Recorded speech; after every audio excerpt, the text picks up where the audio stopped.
Hey guys, welcome to The Strong Young Man. Have you ever had one of those productive mornings where you launch into the day with an unusual level of energy, seemingly out of nowhere? This accidental phenomenon doesn't have to be an accident. You can make these days happen on purpose by starting your day off with a few small things that will launch you into a highly productive day. Today I want to take you through my morning routine, which sets me up for my highly productive day. This routine has been refined over the last 10 years to add improvements that I have found to be most beneficial to the mind, brain, physical strength and alertness, as well as mood. Number 1, don't snooze. Whatever you do, don't hit the snooze button. Snoozers are losers. When it's time to wake up, you should spring out of bed, excited to start the day. This shift in attitude will kickstart your mood for the day. Keep your phone out of your bedroom at night and invest in an old school alarm clock. I use my $27 alarm clock from Amazon. Link is in the description. My alarm is set for 8:30am every day, and I get up at 8:30am every day, even on Sundays. If you were tired and didn't get enough sleep the night before and it's a weekend, you can always have a power nap later on in the day. Number 2, consume water upon waking.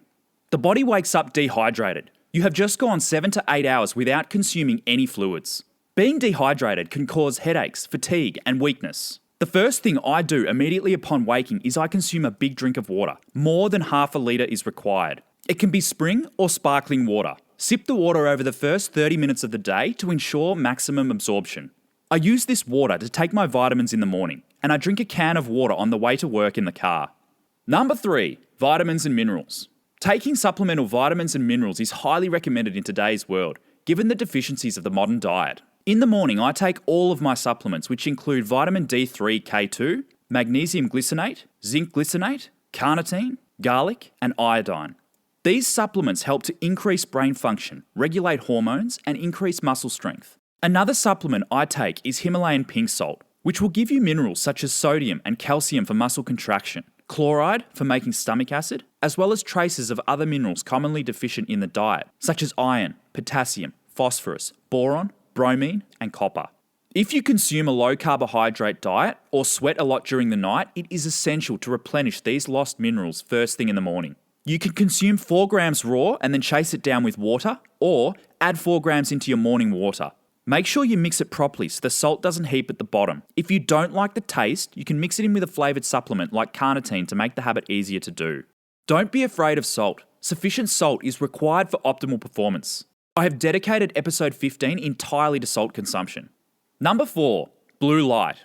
Sunlight, the only natural form of blue light, is essential if you want to be productive. Humans wake and sleep around the sun. To wake up properly, it is essential that you expose yourself to blue light first thing in the morning. A lack of sunlight exposure can result in hormonal imbalances that affect energy levels, bone density, immune function, mood, and sleep. The sun regulates your circadian rhythm, and if you want optimal health, you will need to wake up with a minimum of 20 minutes of sunlight exposure. The more surface area of your skin that you expose to sunlight, the better, but there are 2 key areas that are more important than the rest: the eyes and the ears. This is great for those in the 9 to 5 grind. By spending 20 minutes in your car, driving to work, fully suited up, you can still expose yourself to an acceptable level of sunlight. Number 5, morning movement. 1 to 2 minutes of high intensity movement first thing in the morning will prime the body for the day ahead, physically and mentally. Getting the heart rate going first thing in the morning boosts the circulation of oxygen around the body and will improve cognitive performance. It will also give you a high from the endorphins, endogenous morphine, which is released upon high-intensity exercise. This will ensure you start the day in the best mood, as well ensuring your body moves properly. Examples include dancing, wrestling with a partner, skipping, running up and down stairs, and even sex if it's available to you.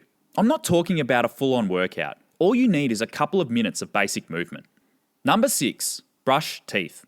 Brushing your teeth is essential to good oral health. I have gone over my routine in episode 17. Number 7, cold shower, optional. I don't generally shower in the morning, but when I do, nothing wakes me up faster and gives me a high like a full-on cold shower. The high comes from the endorphins that are produced in response to the hormetic stress experienced by the body. The health benefits of cold therapy are really coming into focus, and the benefits are purported to be anti-aging, boosted immune system, brown fat activation, and increased energy and metabolic rate. Not all of these benefits have been proven, but anecdotally, I get a massive high and a hit of energy from a cold shower. The uncomfortable 60 seconds that it costs is worth the investment. It's also great to know that you can master your own willpower jumping into a freezing cold shower. The satisfaction that you get from mastering your self-control, combined with the high of the cold shower, can make you addicted to them. Try it once, you might surprise yourself. Number 8, breakfast. Optional. I skip breakfast on a regular basis in favour of intermittent fasting, which I will go over in another episode. If you regularly have breakfast, it should be a light meal and relatively high in fat. An example of this is a couple of eggs salted, or an avocado topped with sea salt. This sea salt can replace the salt in your morning water. Number 9, coffee. Hold off until at least 30 minutes after you wake to consume your first coffee. You need to warm the body up before you redline.